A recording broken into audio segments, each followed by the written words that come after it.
Despite increased awareness and more access to treatment, opioids remain a threat to many Pennsylvanians, and the death toll is mounting. Tonight, a foremost expert breaks down what's behind the so-called fourth wave of the opioid epidemic and what we can do to stop it.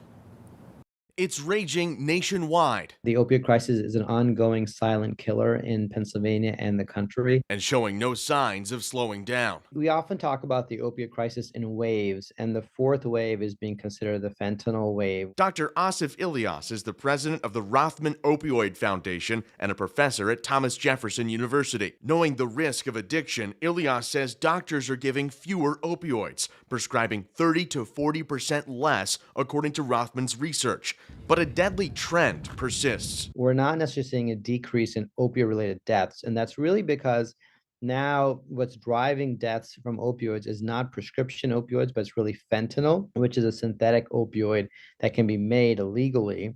And now it's getting even worse with xylazine or tranq lacing the fentanyl, making it even more potent. Ilyas says tranq is a Narcan-resistant drug that can cause severe tissue damage, sometimes resulting in amputations. The drug is ravaging Philadelphia, but is also behind overdose deaths in York County. Ilyas says it's on the move. We assume it's an inevitability that it's going to be statewide and nationwide. How can we stop these deadly trends? Ilyas says it begins with law enforcement cracking down on the trade and production of illegal drugs, specifically fentanyl. He says healthcare systems are in desperate need of more counselors and nurses to provide long-term care to patients. This requires sustained therapy to get them to a place where they can get past their addiction, because it's very quickly to fall back into that.